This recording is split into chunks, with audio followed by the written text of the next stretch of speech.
Today on TriRiot, commentary on a Twitter tweet.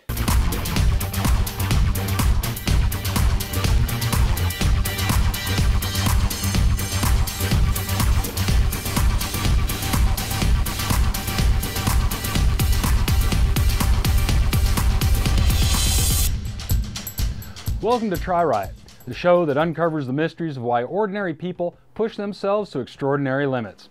I'm LG, your host of the show. Brett Sutton is perhaps one of the biggest names in triathlon coaching. His name is associated with such champions as Emma Snowsill and Chrissy Wellington. Well, the other day I was reading something on Twitter that either Mr. Sutton wrote himself or retweeted. I'm not exactly sure how Twitter works, but what was written went something like this. Age groupers spend so much time on sizzle, they forget the sausage. Numbers are deceiving and can halt real race day progress. I'm really not sure what he means by this. Age groupers spend so much time on the sizzle, they forget the sausage? Drop the metaphor and tell me what age groupers should be focusing on. But wait a minute. If I were to ask 200,000 age groupers why they race in the first place, I would probably get 200,000 different answers. I mean, it's a very individual thing. So maybe the sizzle is the reason that age groupers are racing, whatever the sizzle is. And for the second part of that quote, numbers are deceiving. They can halt real race day progress. Well, I've got to admit, I love numbers. I'm a numbers junkie. My power meter cranks out the watts. And, well, actually I crank out the watts, but my power meter cranks out the numbers. The last time I looked at a results list, my ranking was based on time, number. I mean, there are other numbers I keep track of as well, like the number of friends that I've made through triathlon, well, the number of physically challenged athletes that I've watched triumphantly cross the finish line, or the number of times I've found myself at mile 16 of the marathon and swore that I would never do another race. These numbers are just as important to me as our watts and heart rate. My message to Mr. Sutton is that numbers by themselves are not deceiving. It's all in how we interpret them. On the other hand, maybe he's trying to tell us something deeper about triathlon. Maybe he's trying to tell us that if we focus too hard on the numbers, we miss some of the finer points, like what a good swim feels like, or what a good run and bike actually feel like. Maybe he's simply trying to tell us that there's more to triathlon than watts or heart rate. And with this, I agree.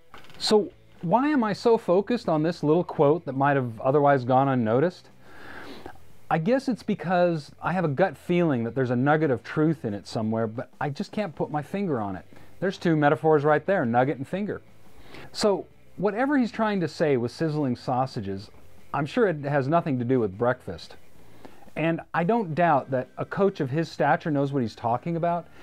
I just wish I knew what he was talking about too. A little while ago, I said that maybe the sizzle is the reason that age groupers race. Well, this last weekend, I took my bike and training stand down to one of the sport shops in Wilmington for a sweat-drenched morning of killer spin workouts. They make it look so easy. I'm dying. I asked some of the others that were there, what was their motivation for pushing themselves to such extremes? To me, it first started off just being healthy. You know, I was a smoker 2 years ago, smoked 2 packs a day, gave it up. I was pretty heavy, needed to lose a lot of weight. And it's really, to me, it's more, I enjoy hanging out with my friends and enjoying, you know, the workouts. It has to be a certain level of intrinsic motivation. You know, you have to want to get out of bed and want to do it, and it really does make you feel better. Are there the mornings, absolutely, where you know, the alarm goes off and you don't want to get out of bed? Sure, but you just feel so much better after you do it. It's that feeling afterwards, and then there's the whole social aspect of it. As you know, I know Sammy was saying, so many people ask, you know, why do you do all this? How can you have a life when you train as much as you do? But that is your life. You know, that's your core group of friends, and that's who you enjoy hanging out with and spending time with. And it becomes a lifestyle. It does become a lifestyle. And I always said to myself, when I first started doing triathlons, it was, you know, when the training and racing stops becoming fun or you stop enjoying it, then I would stop doing it. You know, endurance sports are a way to test your physical limits, test your mental limits, you know, and push yourself to new goals that you didn't think were possible. So I think that, honestly, that's what started it. Oh, I can try and do this. Let me give it a try. And then it progresses. Oh, I can get better. Oh, I can do this. I can do that. And you really discover new limits about yourself that you didn't even know existed. It's a great social event also. I enjoy the training just as much as I enjoy the racing. Getting out there for long rides with your friends, that's when you see your friends.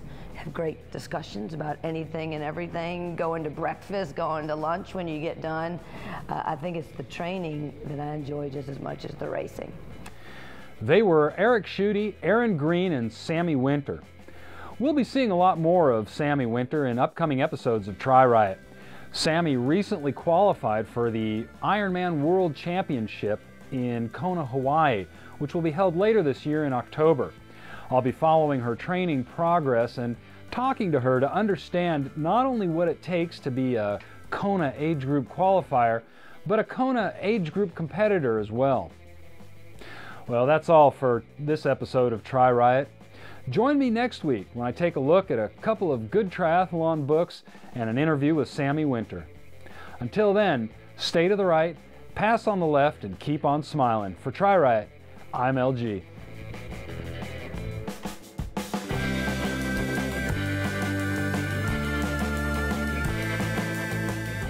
Have you ever seen such a tweet?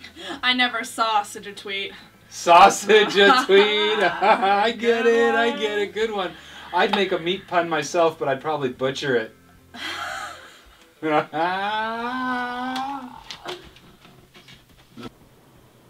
Wait a minute. You can eat the sausage, but you can't eat the sizzle.